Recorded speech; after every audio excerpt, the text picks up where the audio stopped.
Hadirin sidang Jumat rahimakumullah, dengan penuh kerendahan hati marilah kita hadirkan dalam diri kita rasa syukur kehadirat Allah Subhanahu wa taala. Siapapun kita dan betapapun kondisi kita pada kesempatan siang hari ini, kita masih tergolong hamba-hambanya yang senantiasa memenuhi seruannya. Terbukti pada kesempatan ini di antara sekian banyak saudara-saudara kita yang diseru melalui kumandang suara azan, maka kita yang hadir di masjid ini adalah orang-orang yang memenuhi seruannya. Oleh karena itu rasanya kita patut bersyukur kepada Allah. Dan sebagai ungkapan rasa syukur itu, selayaknya kita selalu meningkatkan keimanan dan ketakwaan kita kepada Allah.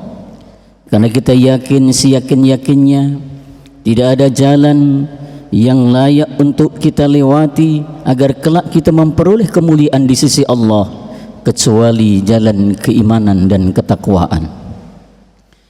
Sidang Jumat rahimakumullah, pada kesempatan khutbah yang singkat ini marilah sejenak kita segarkan ingatan kita pada salah seorang sahabat Nabi yang bernama Zahid. Zahid ini adalah seorang ahlu sufah yang kesehariannya tinggal berada di Masjid Nabawi. Usianya 35 tahun dan ia tergolong sahabat Nabi yang berkulit hitam. Suatu saat ketika Zahid sedang duduk-duduk sambil mengasah pedangnya, tiba-tiba ada seseorang yang menyapanya dengan salam. Lalu Zahid menjawab salam tanpa ekspresi apapun, karena dia tidak tahu siapa sejatinya yang menyapanya dengan salam. Namun begitu tahu bahwa yang menyapanya adalah Nabi Shallallahu Alaihi Wasallam, kemudian Zahid bergegas berdiri. Kemudian Nabi menanyakan satu hal, wahai Zahid, apakah hingga saat ini engkau masih sendirian? Zahid sontak menjawab, innallaha ma'ana, sesungguhnya aku bersama Allah. Kembali Nabi menanyakan kepada Zahid, bukan itu Zahid yang aku maksud. Apakah sampai hari ini engkau belum memiliki seorang pendamping hidup? Lalu Zahid menjawab, wahai Nabi, siapa perempuan yang mau denganku? Aku ini belum memiliki pekerjaan yang tetap, aku bukan hartawan, aku bukan pula rupawan. Wahai Zahid, jika engkau berkenan aku akan membantumu dengan senang hati ya Nabi. Kemudian Nabi menyuruh salah seorang sahabat untuk menuliskan secari surat, dan surat itu berisikan lamaran kepada putri salah seorang saudagar kaya raya bernama Said. Ia memiliki seorang putri bernama Zulfah. Dibawalah surat itu kepada Said. Sesampainya di rumah Said, kemudian ia buka surat itu. Betapa terkejutnya Said karena melihat sosok Zahid ini adalah sosok laki-laki yang tidak tepat mendampingi putrinya yang cantik jelita. Perbincangan antara Zahid dan Said ini kemudian didengar oleh putrinya Zulfah di belakang rumah. Lalu Zulfah meminta, wahai ayah, kenapa tamu dibiarkan berada di luar? Kenapa tidak diajak masuk? Kemudian Zahid diajak masuk, dan sang ayah menyampaikan maksud kehadiran Zahid ini kepada putrinya. Sama seperti ayahnya, dia terkejut karena dalam bayangannya berapa banyak laki-laki yang kaya raya datang melamarnya, berapa banyak pula yang ia tolak, berapa banyak laki-laki yang rupawan datang melamarnya dan berapa pula yang ia tolak. Kemudian sang ayah memotong pembicaraan dan menyampaikan kepada Zahid, wahai Zahid, sampaikan permohonan maafku kepada Rasulullah bahwa lamarannya kami tolak. Sidang Jumat rahimakumullah, begitu mendengar ada kata Rasulullah, Zulfah ini kemudian terkejut, wahai ayah, kenapa membawa-bawa nama Rasulullah sallallahu alaihi wasallam? Wahai putriku, benar bahwa surat ini bersumber dari Rasulullah sallallahu alaihi wasallam. Kemudian Zulfah teringat salah satu ayat Al-Quran yang tertulis di dalam surah An-Nur ayat 50. A'udzu billahi minasyaitonir rajim. Bismillahirrahmanirrahim. Innama kana qaulal mu'minina idza du'u ila Allahi wa rasulihi liyahkuma bainahum ay yaqulu sami'na wa ata'na wa ulaika humul muflihun. Sesungguhnya ucapan orang-orang mukmin apabila diseru kepada Allah dan Rasul-Nya untuk menentukan sesuatu di antara mereka, mereka berkata, kami dengar dan kami taat. Mereka itulah orang-orang yang beruntung. Wahai ayah, aku cabut penolakanku dan aku terima lamarannya. Pulang Zahid ini membawa sejuta rona kegembiraan, dan rona kegembiraan itu kemudian dibaca oleh Rasulullah sallallahu alaihi wasallam. Rasul bertanya, wahai Zaid, adakah kabar baik untukku dan untukmu? Alhamdulillah ya Rasul, lamaranku diterima. Kembali Rasulullah bertanya, apakah engkau sudah mempersiapkan dirimu untuk hari pernikahanmu? Itu dia ya Rasul, kami tidak memiliki apa-apa, saya tidak punya harta. Tenang wahai Zahid, datanglah ke sahabat Utsman bin Affan, datang pula ke sahabat Abu Bakar As-Siddiq, datang pula ke sahabat Abdurrahman bin Auf. Pastilah mereka tahu apa yang engkau butuhkan. Setelah dari tiga sahabat itu kemudian Zahid membawa sejumlah dirham, lalu bergegas ia pergi ke pasar untuk membeli perkakas kebutuhan pernikahannya. Namun begitu tiba di Masjid Nabawi, Zahid tergopoh-gopoh membawa perkakas kebutuhan pernikahannya, dikejutkan dengan sejumlah pasukan muslim yang siap siaga dengan persenjataan penuh. Dalam pikirannya dia terbayang, mengapa tidak ada satupun orang yang memberitahu, sementara sepertinya akan ada peperangan. Salah seorang sahabat kemudian berkata, wahai Zahid, sudahlah, persiapkan dirimu untuk hari pernikahanmu.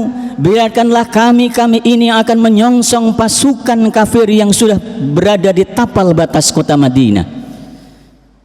Namun Zahid termenung dan tercenung sesaat. Zahid teringat ayat Al-Quran yang termaktub di dalam surah At-Taubah ayat 24. A'udzu billahi minasyaitonir rajim. Qul in kana aba'ukum wa abna'ukum wa ikhwanukum wa azwajukum wa ashiratukum wa amwalun iktaraftumuha wa tijaratun takhsawna kasadaha wa masakin tardawnaha ahabba ilaikum minallahi wa rasulih wa jihadin fi sabilih fatarabbasu hatta ya'tiyallahu bi amri wallahu la yahdil qaumal fasiqin. Katakanlah, sekiranya bapak-bapakmu, anak-anakmu, saudara-saudaramu, istri-istrimu dan kerabat-kerabatmu serta harta yang engkau upayakan, perniagaan yang engkau khawatiri kerugiannya, dan tempat tinggal yang engkau sukai, itu melebihi cintamu kepada Allah dan Rasulnya dan jihad di jalannya, maka tunggulah sehingga Allah mendatangkan keputusannya, dan Allah tidak memberikan petunjuk kepada orang-orang yang berbuat fasik. Apa yang diputuskan oleh Zahid? Zahid kemudian menukar perkakas kebutuhan untuk pernikahannya dengan seekor kuda, dan Zahid terlibat dalam sebuah peperangan. Di tengah peperangan yang berkecamuk, di tengah dentingan pedang yang beradu, akhirnya Zahid gugur sebagai seorang syuhada. Rasulullah bersama sahabat kemudian menyisir satu persatu pasukan Islam yang gugur dalam peperangan itu. Terlihat tergeletak ada seorang sahabat Nabi yang ia kenal, ialah Zahid. Lalu Nabi SAW menyampaikan pesan kepada para sahabatnya, wahai para sahabatku, kita harus belajar dari kejuangan yang telah ditunjukkan oleh Zahid. Dia lebih mementingkan kepentingan Islam, dia lebih mementingkan kepentingan agamanya daripada kesenangan pribadinya. Lalu Nabi menyebut salah satu ayat Al-Quran dalam surah Al-Baqarah ayat 154, wala taqulu liman yuqtalu fi sabilillahi amwat bal ahya'u walakin la tash'urun. Dan janganlah engkau katakan orang-orang yang mati di jalan Allah itu mati, tetapi sesungguhnya mereka itu masih hidup, namun kalian tidak mengetahui. Allah sudah menyiapkan seorang bidadari yang lebih cantik dari Zulfah. Kabar ini kemudian disampaikan kepada Zulfah. Apa komentar Zulfah? Zulfah kemudian berkata, seraya dia berdoa, ya Allah, sekiranya Zahid belum engkau perkenankan menjadi suamiku di dunia, izinkanlah agar Zahid menjadi suamiku kelak di akhirat. Sidang Jumat rahimakumullah, apa pelajaran yang bisa kita ambil dari kisah perjuangan Zahid ini? Kalau Zahid yang sekian lama usianya hingga 35 tahun belum menikah, kemudian pada saat kesempatan itu datang, namun Zahid lebih memilih kepentingan agamanya daripada kepentingan pribadinya, maka marilah kita bersama-sama perlu melakukan refleksi, perlu melakukan muhasabah, seberapa besar kontribusi kita untuk agama kita. Apakah jihad ini sudah kita jadikan sebuah pilihan kehidupan kita? Para ulama sepakat bahwa jihad ini tidak identik dengan memanggul senjata, terlebih di era sekarang ini. Jihad bisa kita lakukan melalui kapasitas kita masing-masing. Seorang dosen, seorang guru, dia bisa berjihad di bidang pendidikan. Seorang ekonom, dia bisa berjihad di bidang ekonomi.